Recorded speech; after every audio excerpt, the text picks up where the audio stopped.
Welcome to juliemangotv. I'm Rachel Osborne. Joining me today is award-winning writer and director Gibrey Allen to chat about his debut feature, Right Near the Beach. In the film, famous runner Jeffrey Jacobs is killed, sparking speculation from the Jamaican public about the motivation behind his murder. Thank you so much for joining me, Gibrey. How are you today? I'm good. Thanks for having me. Thanks for allowing me to share my film and story with you. Absolutely. No problem. I'm excited. All right. So the first thing that I want to talk about before we jump in is just a little background. Tell us about the other works that you've done. I know you've done 3 shorts. Can you talk a bit about what those stories are? Oh yeah. I've four shorts. So the right near the beach, which is what we're going to mainly talk about today, is based off my first short film called Excuses for Jeff. That was like the nucleus of that story, and then I did Volition After, which is an American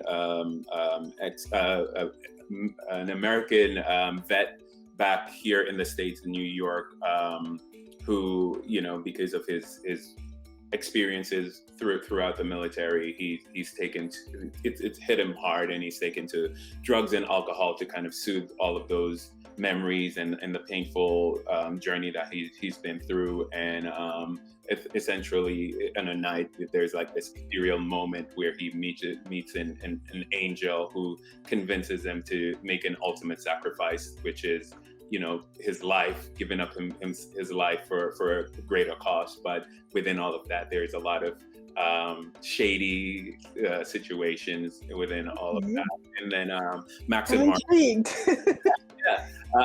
And then Max and Marco, which was it's based on a 10-year-old's imagination and his imaginary friend, and the whole story was developed around a 10-year-old child. Like right when you're 10, 11, somewhere around there is normally when you stop communicating with your imaginary friend. The story was about what if it's not, life and experiences that kind of pull you into quote unquote the real world, but an actual monster that comes and closes that door between you and the imaginary world. And it's this kid who made this decision to go into the imaginary world to fight to keep his imaginary friend. And then back to Alaska, kind of childlike memories and imagination. I was playing with that theme around Max and Marco and back to Alaska, and that led to Right Near the Beach. So that was the homework and the practice that kind of led to creating. And am I sensing like a fantasy or supernatural theme in your work, or is that just me? Yes, I think so. There is, and there's kind of straddle too. So supernatural, childlike fantasy, imagination, and then our film that deals with more social issues, which I feel like Right Near the Beach blends some of those themes. So those are like the main parts. For me, it's like my childhood in Jamaica, and trying to capture and hold on to some of that versus of where I want to go and what I want to do. So it's like those dualities are always playing in my mind. Because you live in the States now, right? I live in the States. But you were born in Jamaica? I was born in Jamaica. Okay, cool. All right, so that kind of goes into what I wanted to talk about next, because I was really interested in the visual in terms of landscaping or the set, like where Right Near the Beach was set. I mean, we see some beach elements, but it wasn't like a beach movie, if we want to say that, right? So can you talk about the town and parish that you filmed in? Right. It's where I spend, a lot of my childhood. Whenever I go back to Jamaica to visit, that's where I go. It's Manchester, right outside of Mandeville, and it's way up in the hills. People normally call it the cold place. Right up in it. So it's quite diverse, like the flora and the fauna, and it's like I said, it's cold at night. So it's it's varied, where you have very wide open terrain, and then you have lush green terrain, and it's always with a view overlooking St. Elizabeth, or on the other side overlooking Clarendon, Maypen. So it's a very unique place we're going to talk about this, I'm sure, that you don't get to see a lot of films set against that backdrop. Yes. Because, I have a lot to say about that, but we will. Well, let's get into it, because most films that we see are set in Kingston. Let's just be real, right? So talk about why you made an intentional decision. I mean, I'm sure there are other parts that story-wise why it was set there, but talk about your feelings about us, showing more of the country. Right. I think it all started, first of all, I'm from that place. So stories, even now, if I'm writing something that's not necessarily set in Jamaica, that's where that's where the seed comes from, my childhood, like all of these relationships and people that I've seen, it's so informed and greatly informed everything that I do. So, but speaking of that, for even the title of the film, Right Near the Beach, that was intentional. And that came from actually seeing Half Baked, Dave Chappelle film, and where he goes to see Samson, and he, put on this Jamaican outfit with the Rasta hat, and he goes and Samson is like, "Where are you from?" And Dave Chappelle's character doesn't know anything about Jamaica, so he's caught, and he's like, "Right near the beach, boy."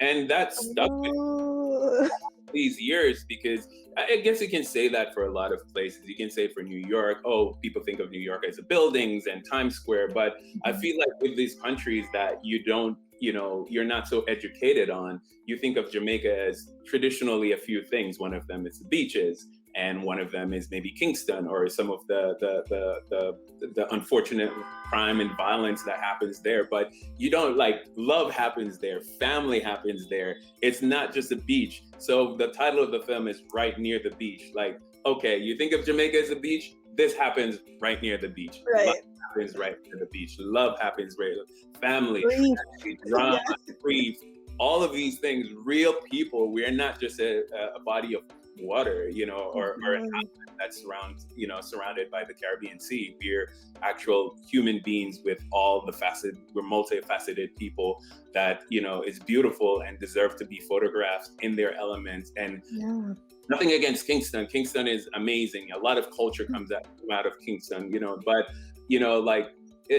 as a filmmaker, you go and you tell someone about a film, like the right thing they go to, again, nothing. They talk about Shutters or Dancehall Queen, which is but the next thing that they go to is like, oh, you're making the next City of God. And I'm like, why this, idea of Jamaica as just like this, for lack of a better term, slum or ghetto, which Kingston is not even that, how do you have this mentality of it? And my responsibility as a filmmaker to, make complex stories set in particularly when I'm filming in Jamaica or making films there, like set against all of Jamaica, not just where it's expected to be set. And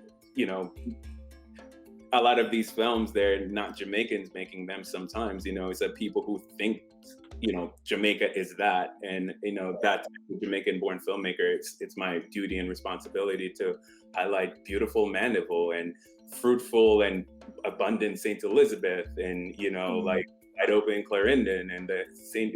all of these different places that is just cinematically incredible. So amazing. I loved looking at this film. Just like my eyes were happy, because when you talk about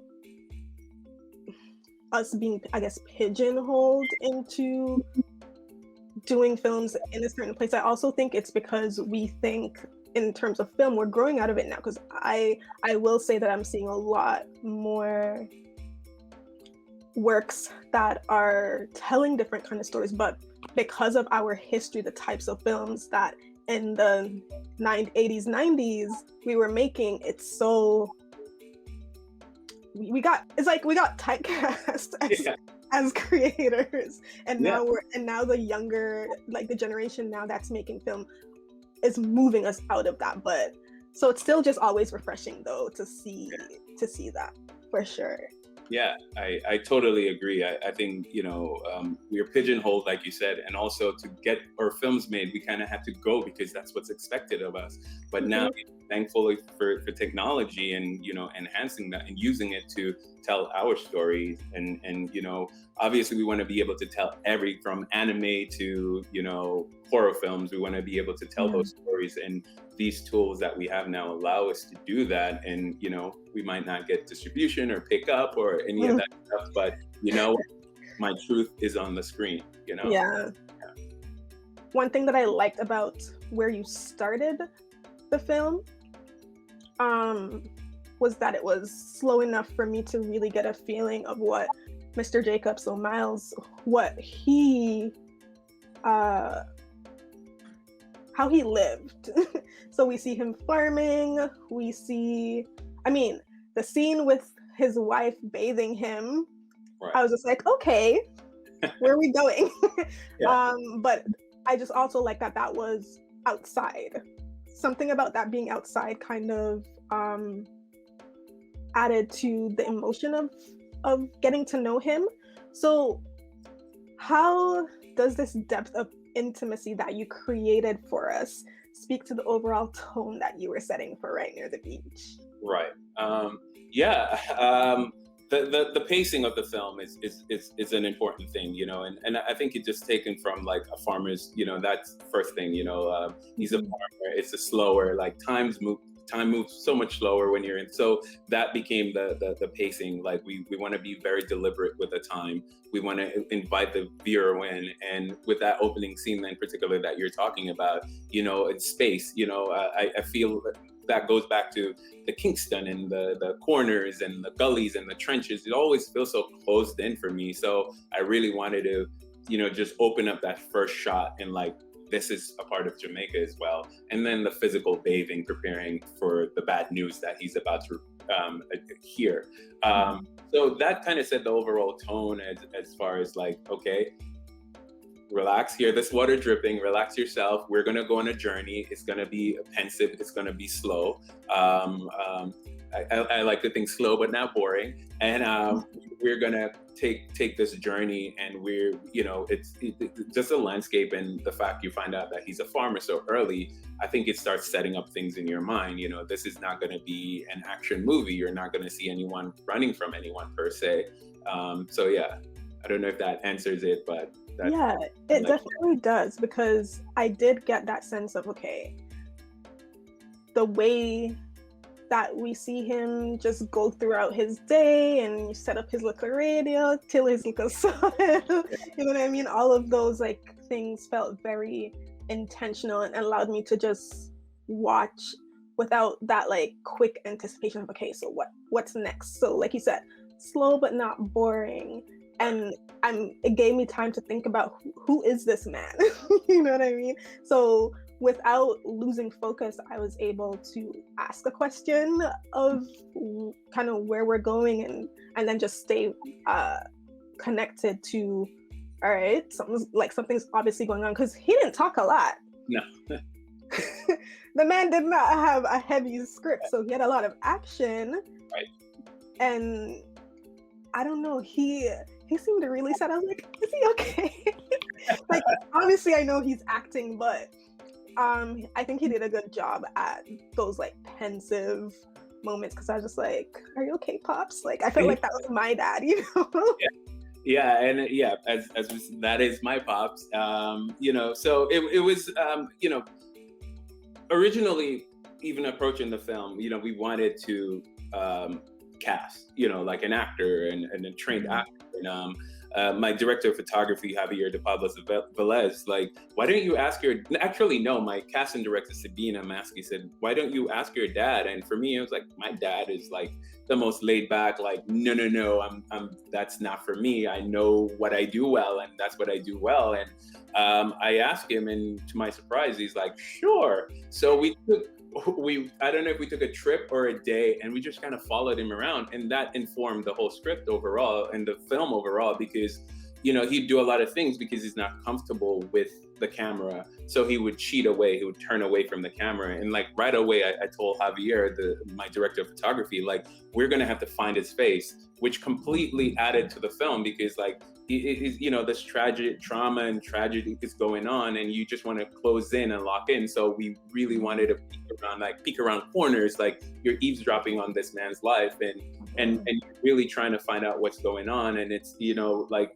when Mike comes in, you start finding out there's history to why he's like so removed and withdrawn, and all of the things, like you said, the bath and the radio, setting up that radio, because it gives him joy of the music, but eventually becomes almost like a nightmare. Yes. So like you said, as much as he's not saying anything, like how can you world build around this quiet, pensive man and give all of the information subtly, so you can keep that pacing, you can keep the overall feel of the film, and then those moments of rage and anger and all of that stuff, which we all feel, and like he breaks those moments, and he has to get out of himself and release, and the interruption of such a quiet moment. I really wanted those moments to really hit, like when he loses it really hits. Okay, I'm glad you went with him because I felt it. So, okay, let's talk about the layers for a second, because right when you see that the story has some layers of grief, you add another layer of grief when you introduce the fact that Jeffrey was killed, right? Mm-hmm. And then later on in the story, because I don't want to give too much away, I want people to watch it, we get another layer of grief. That's not death, but you see the relationship between Miles and Mike. So I just want to ask, what is your philosophy when it comes to grief? Is it something that you think is everlasting, or do you think it evolves? I think it evolves, and until it's confronted and really talked about, there is no catharsis. There is no solution. And does it ever go away? You can learn to live with it and cope with it, but you have to go through it. You have to talk about it. And as it pertains to Mike and Miles' character, that relationship, it really needed to resolve, because if you don't resolve Mike and Miles, then he can't have any sort of connection to or resolution or moving towards a resolution with Jeff's character. So I don't know if you can solve it, but like talking, like everything in life, talking about and addressing is the way to find some sort of solace or some sort of catharsis or some sort of understanding of what's at hand. So grief, like for me, I'm very paranoid about grief, and like when it really hits me, how am I going to handle it? So a lot of my films is kind of like be prepping myself, which is in an odd way to like, okay, I have writing through the writing process of writing these films, it's a therapy, Okay, that makes sense, because like even with the catharsis that you were talking about with Miles and Mike, it's like they had to do something together to kind of get it going, so that Mike could address his own guilt and hear from his father that, right, not necessarily your fault still. But so I guess it evolves.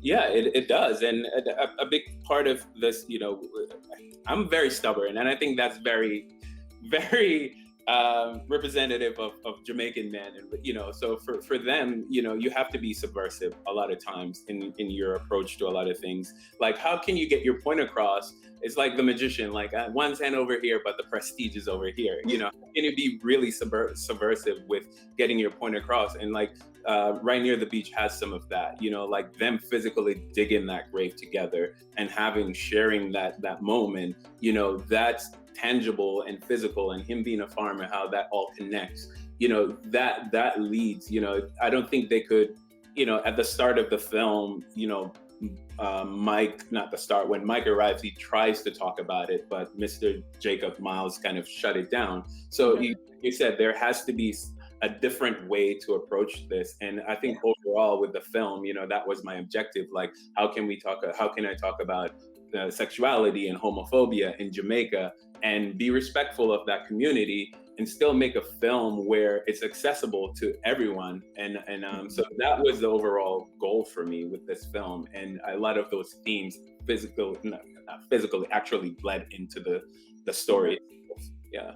Yeah, and I think you accomplished that with your use of the radio, because everyone was able to, through that talk show or call-in show, express kind of their opinions around what could have happened to Jeffrey and whether we should even be talking about his sexuality or not. And then obviously there are people with strong opinions on both sides, people with religious opinions. I didn't even prep anything about the pastor because I wasn't going to go there, but like everybody has their own opinions. Right. So would it be fair to say that the radio is the unofficial voice of the community, especially in a small country town like that? Right. It's the narrative of the film. It's the true line of the film. It's the radio. I go into it a bit more. The radio, a lot of those interviews are actual real people's comments on it. So recorded it, and some of them stayed, and some of them, because it's a film, you have to keep the story moving forward. So a lot of those that I really wanted to, it's almost like, I don't want to say a documentary element, but I really wanted to invite people's opinion on this and show that as a stark contrast, Yes, I like that wasn't written by you. No offense. Don't take it. So I really wanted to show the stark contrast of, like, while you're having this opinion on either side, if it, like, this person is really living through this, they're really going through this pain, this grief, and showing that stark contrast between both, and really, tap into, like, the dialogue around that's there, and again, just showing two sides of it. Like, you're having this opinion about this person who it's never even confirmed throughout the whole film. I don't know if you know, it's never really confirmed, but like just to see in a culture where, sexuality and homophobia, it can be so, rank for the ideas around that. So, it's never confirmed, but that the seed, someone else called, the first call on the radio, or one of them, or the second one, is this guy saying he might have been involved in some criminal activities, but that doesn't hit as hard as his sexuality. Yeah. So the sexuality takes over, and then everyone, the town, and I really wanted to get real people's opinion and then juxtapose that against the visual, the story that's happening. Yeah. Okay, that adds like so much to it for me. The scene where he mashes up his radio, I was like, okay, that is acting. Yeah, I think he really loved that that radio scene. It's almost like, the killing your demons is the physical representation of all these voices. You're trying to balance that, and then later on you see that doesn't work, and I think until he comes into terms with it, you will never. And that goes back to the question that you asked me earlier. That goes to handling grief. Like, until it's confronted, there is no movement towards resolution, or no resolution at all. So that the radio, mash up the radio, and then the tree, and then yes, he goes on some little bit of rage there that really kind of just, again, cut into it. And a lot of it from those moments to, like, the lighting, I really, Manchester's dark, there's not a lot of the lighting, I wanted it to just punch in, like, you have everything that's kind of punching into the dark, shedding light on the moments, the character, the stories. So that was it. Yeah. And even when he was mashing up the tree, that was like the most dialogue that we kind of got from him, because when he was mentioned at the radio, he wasn't really saying anything. Yeah, I mean, and that, I think you kind of alluded to it earlier. A lot of times, culturally, we don't have the words, we don't have the tools or the words to say, because grieving is hard enough without having to hear about your loved one's death on the radio. The radio that, like you mentioned earlier, was the thing that he loved, now turned into this thing where it's like, can these people shut up about this? Right. It's and he has his bias too. He doesn't want to talk about it. You know, he's of that. You know, like the and all of these different things. You know, he definitely doesn't want to talk about it. It's almost, you know, some of it, it's like he doesn't want to be there to a certain extent. You know, there's a wall. So yeah, it's I try to, as quiet as it is, to layer it with as much, you know, little. It was layered. And I was like, wow. And it's just I'm not a big dialogue person. I'm me, take me on this journey kind of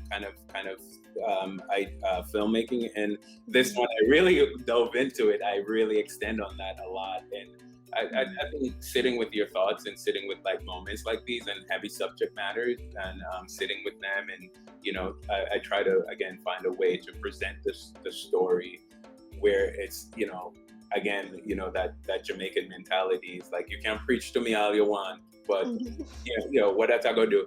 You know, I really wanted, how can I subversively like get you into this story, let you understand what I'm talking about, hinge it on an emotional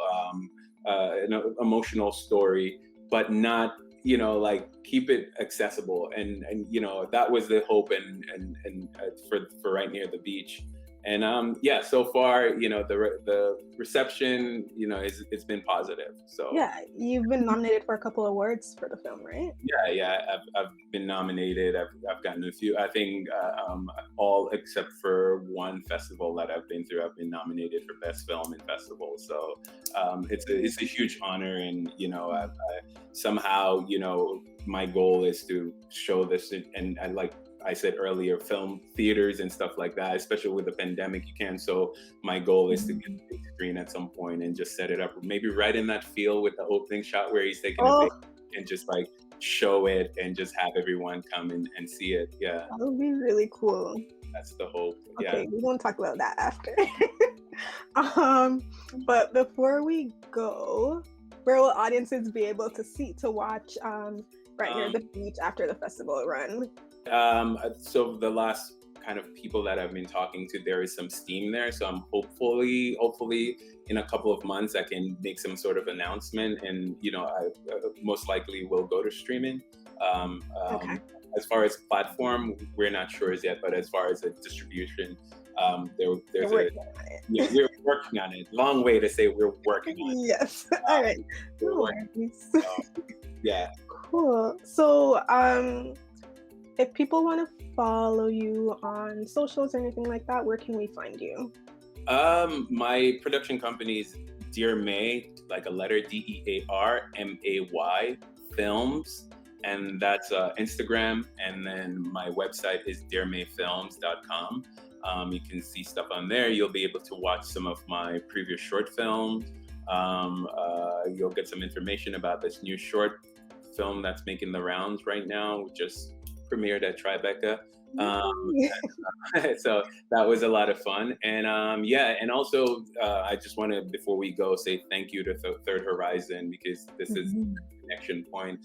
It's a festival that I personally didn't know about, to be honest with you, until my DP is like, bro, he's from Miami, and he's like, and I'm like, what? And I did my research, and I'm like, I had no idea. So I really want to do that, and as much as I can, I talk about it, because it's so important to have a place where you can go and source films from the Caribbean and Africa, and like all of these different places that you don't normally get to see films and your country and your native land, you know, really highlighted. So I really want to give a shout out and a thank you to them, and thank you, Rachel, for doing this. You know, as I can talk about movies for days, and yeah, it's the love of my life, and yeah, I really, really thank you for No this. problem. Thank you so much for having this conversation with me because, as you can see, I was deep. All right. So thank you so much, Gibrey, for chatting with me today. And thank you, our viewers, for watching Julie Mango TV once again. Subscribe for more conversations with Caribbean filmmakers. And until next time, be good.